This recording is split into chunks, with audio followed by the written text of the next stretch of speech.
everyone. I'm Vikram Krishnamurti, Executive Director at the Delaware Center for Horticulture, and I'm here with Paula Hearst. Paula, would you do a quick introduction? Sure. I am Paula Hearst. I'm a 6-year retiree from AstraZeneca Pharmaceutical Company as an architectural engagement lead. And today, for the last, I would say, 6 years, I've been a member of DCH and have enjoyed quite a few events with them. In addition to that, I am the secretary on the board of the Mount Zion Cemetery Association down in Wilmington, Delaware. Thank you, Paula. So we're here at Mount Zion Cemetery off of Lancaster Avenue, just outside of the city limits of Wilmington. And we worked together to do a tree planting about 4 years ago, I think. What are your recollections of that day that we did that tree planting here? Well, it was a very well-planned and professional event with DCH.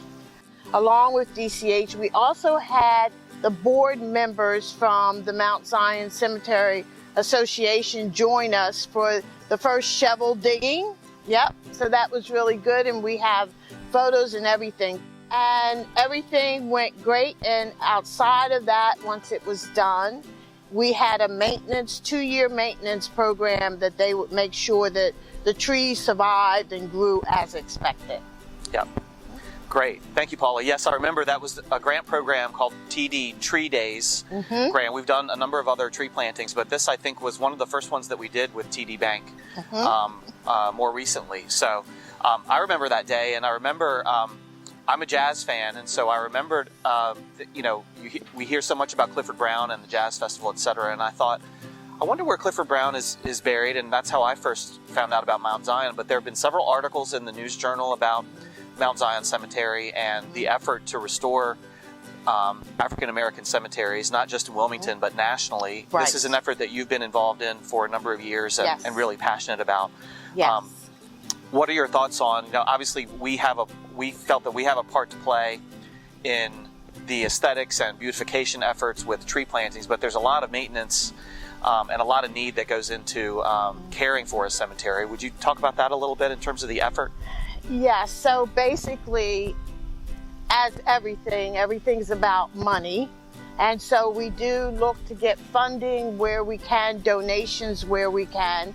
There's a Delaware Cemetery Fund that runs annually that you can apply for like $10,000 to $15,000 to do things like maintenance of lawn care, maintenance of your trees for ivory, water restoration, because in the border back of the cemetery is a creek that runs. And basically, if we have too much rain, it overflows into, and there's a lot of grave sites back up in the bush that we can't attend to because we can't get that bush, it's like a forest back there, cut down where we can manage that.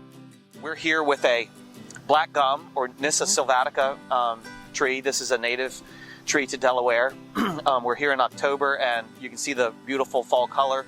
The planting we did, I think you mentioned, was in October, yes, as you remembered. And what I also remember about that event, we really did make it a really, I think, meaningful event. I remember that you brought a trumpeter for Tony Smith. kind of the dedication that we did, and that was a really special moment in terms of the event that we had, and thanking all the volunteers from TD Bank and all of your board members that showed up as well to help out. Yeah, so I am a part-time bartender at the Nomad Jazz Bar downtown Wilmington, and Tony Smith, trumpet player, is a well-known musician in Wilmington, but he plays there quite often when we were open, right? So I asked Tony if he could come play, because, I mean, this guy is phenomenal. Yeah. So he did, and that was really nice. Yeah. It's a good way to start it, yeah.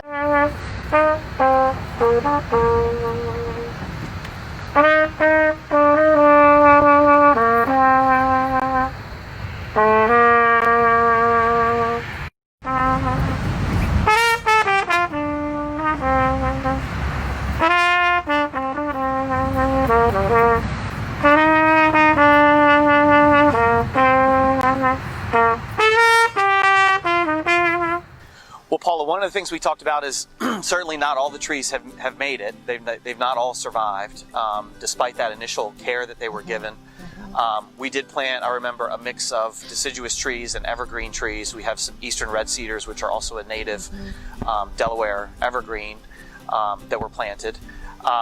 So, you know, it's rare, I would say, to have a 100% success rate, but I think, we can continue to be involved and kind of do a new assessment of what we might be able to do here. Correct me if I'm wrong, but did we also do a fall bulb planting here? Did we add some bulbs here we did, as well? Yes, bulbs were planted at the gate entrances. That's right. Right, yeah. And so they would come up and by the signs. So once we got the fencing up and the pillars, and we did the road system first, and then we put the signs up, and that was a big thing, so people knew what this was. They had no idea what this property was or why it was even here. Well, as you mentioned, you're a committed and dedicated member of DCH. I think we have, the tree planting that we did here is just a very small part of all of your efforts here for the cemetery and other cemeteries as well. What do you appreciate about working with DCH in terms of both this tree planting, but also as a member in terms of what we do? Well, DCH, probably for me as a member, has exposed me to things in gardening and outside planting for perennials versus annuals. So for me, it's a lot of knowledge that I get from that. I enjoy DCH, and I will probably always be a member. Oh, great. Yeah. Thank you, Paula. Yeah. You're welcome.